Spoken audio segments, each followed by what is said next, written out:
Right, easy guys. We thought we'd come today to part of Fort Amherst, some of the a small section of the tunnels that's actually left.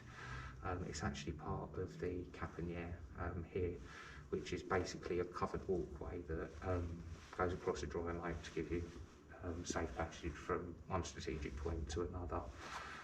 The point that we're starting at here that has been blocked off would have gone directly straight towards Amherst redoubt that has been since destroyed and houses built on top of, and basically goes into someone's back garden.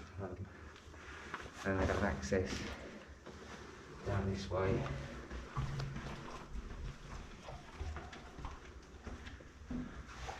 There'd been another access that would have been, I believe, would have been to the below ground tunnels that would have run through and underneath Amherst redoubt, connected up that connection, so you didn't have to go above ground, you was able to go below ground to that point.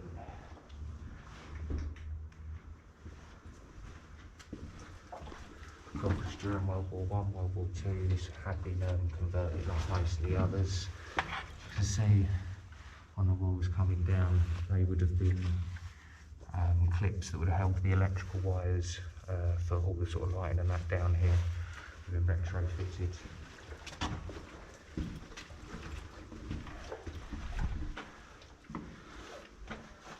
To be fair, for a small section of Fort Amherst, it's quite a nice one.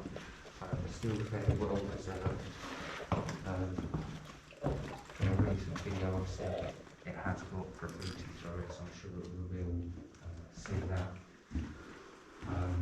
Now, that window up there would have actually gone up into the onto one of the banks of the dry lake that runs behind the Caponier. Guessing that this would have been some sort of little store that would have had little shelves in, as you can see, with the green paint that does run around it. Once again, they were later additions, so it's most likely electrical cable that ran across there, something along those lines, but sort of green paint of World War. Couple of iron hoops actually fire out into here, so you'd have had a secondary fallback position if part of the fort was actually compromised. Okay, there are quite steep steps, like I wouldn't really have been wanting to be a soldier running up and down them quickly in the sort of height of war. End up thinking, oh, that nice way to tip pretty quick. Now, that way in front of us also leads into another dry ditch. It's got a lot more protection, the dry ditch on this side, the way that it acts around the corner. It would have been given, I suppose, a type of little sally pole to be able to sort of get through and make your way through.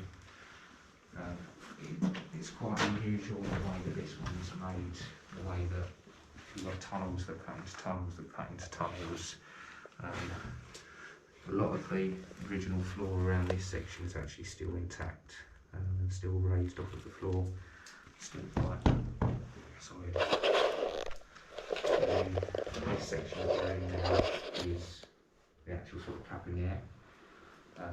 This is going sort of across the dry ditch at firing holes, firing loops that are shot out to protect.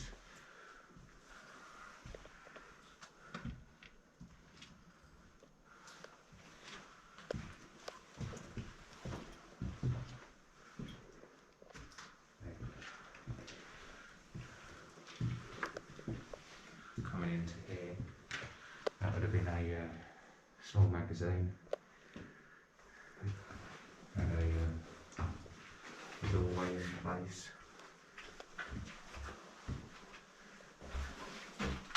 Some sort of simulation store.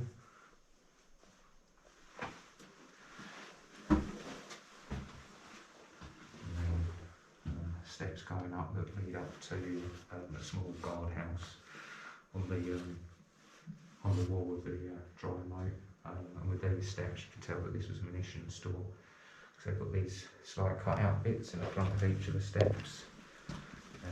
Each of those would have had a strip of wood running across. I believe that there are some steps up this set, onto the other one. We do have some in place.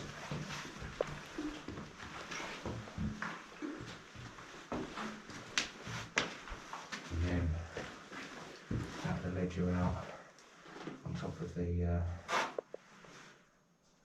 wall for the dry moat, for a small guardhouse up there, and then over to the back you would have had another part of the fort that you could have got to from the other set steps that go up parallel to this, but from another section of the Caponier.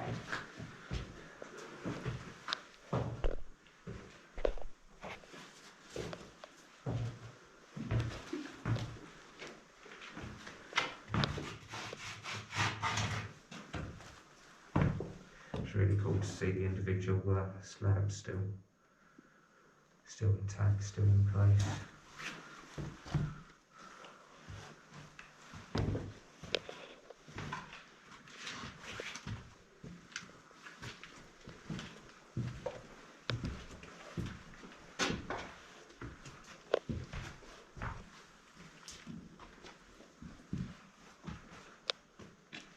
And of course, from one section into the other section, there would have all been sort of quite intricate doorways. So if there would have been one part of the fort that would have fallen, they could have fallen back each time and still been able to sort of defend the fort and the main part of the fort.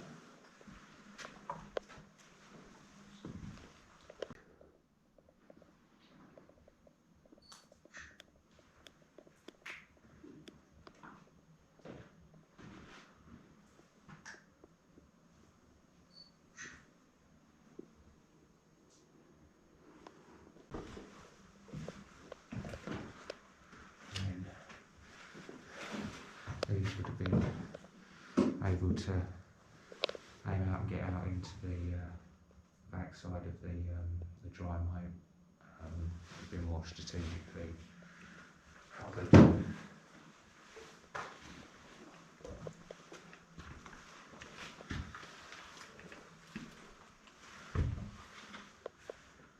Definitely a double way for it in. Yeah. Oh yeah, nice. One of the wooden edges to the steps. And yeah, a lot softer to carry the nation up.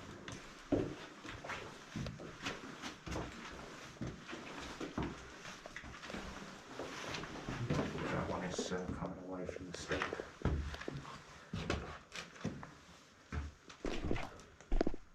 think we want is for that to come away. Not many of those left in place.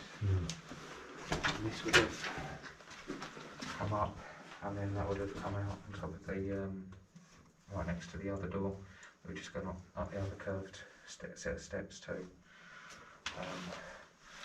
As you can see, it's only a small section, but it's a really good example of how we use Caponiers in the forts, especially around sort of Medway and sort of beyond as well.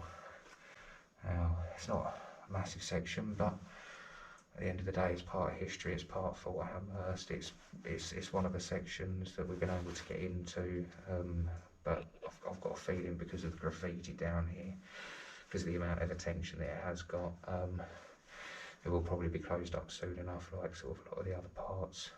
But we thought we'd bring it to you whilst it's still sort of accessible. Hope you guys sort of enjoyed that, and yeah, no, until next time, happy exploring.